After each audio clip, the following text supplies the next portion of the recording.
Of course. Well, I guess I've already wasted enough of your time with all my silly questions, haven't I? There's just, well, please humor me once more, then I promise I'll stop bothering you.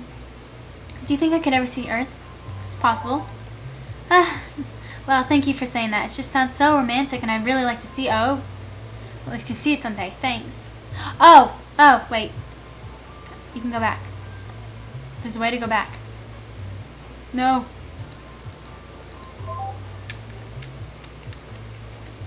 Oh, wait. It's possible. Okay. Well, thank you, sir, for saying that. It just sounds so romantic, and I'd really like to see it with you. Well, thank you for saying that. It just sounds so romantic, and I'd really like to see it someday. Thanks. Very well. I promised I'd stop wasting your time. So what did you want to ask me about? I forgot where I left off.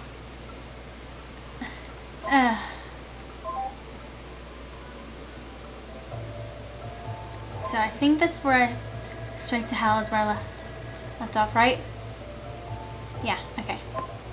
Dear Diary, wife, today I found out why the household servant, I still can't believe we have one, why, has been so insistent on teaching me how to cook. Well, she doesn't call it that. She calls it serving meals. A year ago, wouldn't have thought that sounded sinister. Now I know better. I don't care about this, I told her after the 7th day in a row for lessons. Can we do something else? Like going back to sewing. I always loved cosplay. Let's do that. Or cosplay, however you say it. I know it's not fun, but your sister wants you to learn this.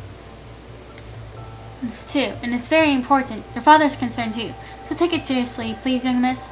Don't call me that, I said. I don't remember exactly what I said to prompt her next response. Along the lines of, why is it important, or something. I don't remember what I said, just her response which blew me away.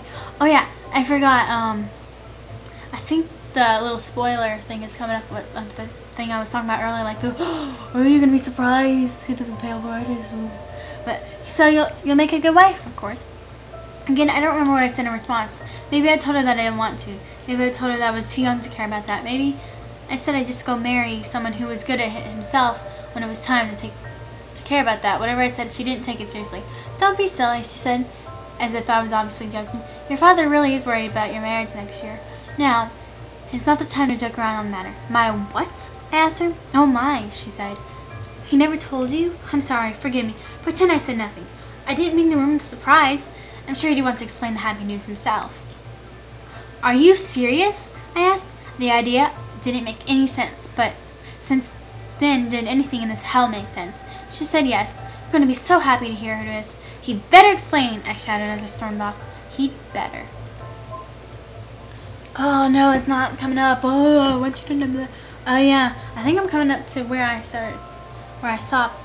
The pale bride grew to be a fine, demure young wife. But she was not always this way. Near the end of the year 319, she had a temper unruly enough to be mistaken for a boy's. Do not look upon her wild days with disapproval.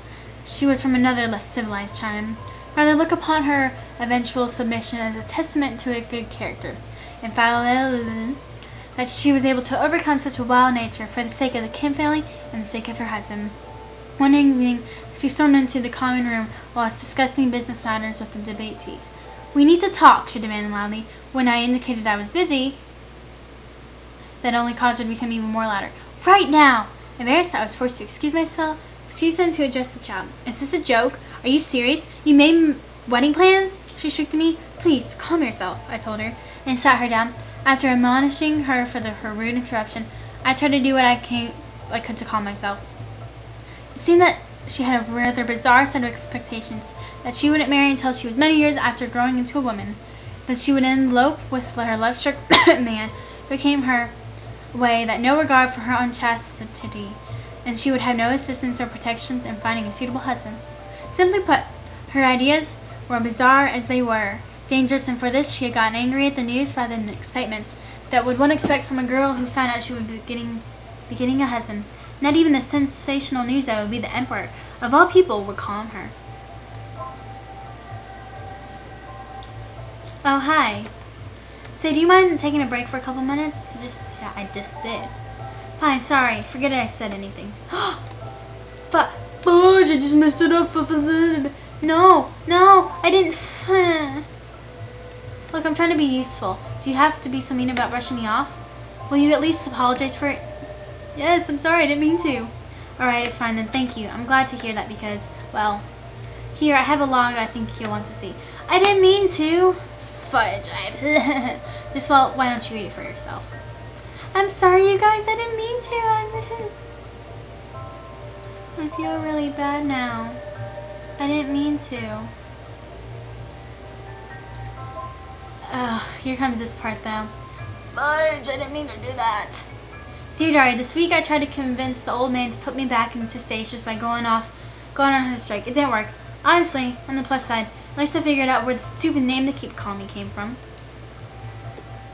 Sorry, that last part was written yesterday. I couldn't bring myself to keep going. I just kept crying. I still would be, but, well, it just gets exhausting after a while. I'm too tired to cry. I know what you know. I know the feeling. Things aren't going to get better.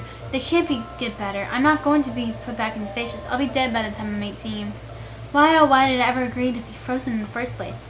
The future can't make me better. I'd rather die with my family there, at least rather than these awful Kims. I wonder if they'll realize I was right after I die. Anyways, hunger strike. It was really hard. I kind of cheated by sneaking into the kitchen while nobody was looking, but at least convinced Father to listen. Fine, he said by the fourth dinner time. I'll show you why I can't. Up until he said that, I had been hopeful. Everything would be fine if he just put me back, I thought. But, sorry, I guess I've been writing this for 2 days now. It's really hard. Anyway, he took me to go see the egg I hatched from. His stupid name for the station's pod. When he said hatch, the worst possible thing came to mind. Worse, it turned out to be true. In order to get me out, he had smashed apart the glass with a hammer. The pod was still full of shards. All hopes gone when I saw the broken glass. The time was right to bring you into this world, he said. I don't remember what he said. Something obscene. Probably it wasn't enough. I know it's hard, Pale Bride, but it is for a great purpose. What was the point of arguing? It was broken, and nobody in this awful future would know how to fix the pod now. Instead, I argued with what I could. Why do you keep calling me that? I said to him. He responded by pointing at a inscription my real father had left on the pod. Message for me to read when I woke up. The first line was written in Chinese. His idea of being fancy, I suppose, but he explained them in Korean underneath. See, the old man told me, the rest is foreign in archive, but it names you at the top, Pale Bride. It didn't say that. It didn't say that at all. I shrieked at him in response. You idiot, you moron, you illiterate. Probably some other things too. I can't remember exactly. I was furious. Are you stupid? That's not how those characters read. It says to my sick daughter, you illiterate monster. It says sick daughter, me. He started to argue, but then stopped. I think he was patronizing me, as if I can't read simple Korean scripts. He just asked in the smuggest voice, then what should I call you, child? I screamed. I'd already told him 1,000 times before. Hyun-ae. My name is Hyun-ae. Yeah, there's a shocking revelation for you. I can guess what you're going to ask, and yes, it's me. Well, you asked for all those logs, right? That's the information you were looking for, wasn't it? I'm not really an AI. I mean, I am now, but I used to be a girl, and I just thought, well, I thought it'd be easier to just pretend to be the log-keeping program rather than explain the whole situation. I don't really wish to drag out the point. You've already heard enough about me. I'm sure you don't want more. I mean, I understand I figured out what you were actually looking for at the very start. It's obvious, really. Well, I've re-enabled admin accents. Just please, be honest with me. What is it you really want to know about? Wanted. The admin password. That's what I thought. You have the password. Do what you will with it. And this is where I stopped. Oh, but there's another one? Well, I stopped right after I got the password. Okay, well, I'll finish reading these logs and then I'll stop. And that's pretty much after that it'll be blind. My new wife moved in last week, and she's been pestering me ever since. Everywhere I go in the house, she's either following me or waiting outside the door. The first time it happened, it unnerved me like nobody else would believe. The most recent time, I stopped being unnerved and moved on to just plain annoyed. I only had one thought. Why won't the silly girl just give me some peace? No wonder her parents were so anxious to send her out to our home. Hours before, she'd been hanging around in the rooms. I finally kicked her out when my mathematics tutor arrived. The session went out without any hits, aside from reminding me just how much I hate the damn subject. And after a few hours he left, And who's kneeling right outside my door? It's her, of course. Have you been there the whole time? I asked her. Of course she had. For the love of, we need to talk. So I brought her back and sat her down on the desk. At the desk. What is this? You drive me insane. I don't have time to be babysitting you constantly. I said, I wasn't angry, just annoyed. But she looked alarmed all the same. For a moment I was worried she was going to start crying. Instead, she just turned her head away. Do you hate me? She asked. Why do you hate me? Well, I don't know. Oh, no. Oh, yeah, do you hate me? Woman, why must they be so damn emotional? I reminded myself that I was talking to a female. I need to approach this differently. Look, I said, you're very pretty. I appreciate that you're trying. So no, of course I don't hate you. She looked back at me, seeming like she was holding back tears. Then why don't you need me for anything? Is there nothing I can do for you? No. Not unless you can help me study the classics. She looked down. Right now, nothing is more important to me than passing the civil service exam. Can you even read? A little, she said. A little isn't enough, I replied. What if I sat on your lessons? I could learn more. I'd be quiet, of course. Please. I was about to say no, then I changed my mind and agreed. Then I heard her next line. At least give me a chance to earn your approval, please.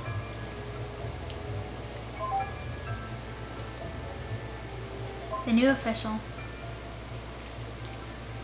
On the 13th day, young Seok finally passed the civil service examination. Otherwise, the final month of the 318 year was without event. The new girl.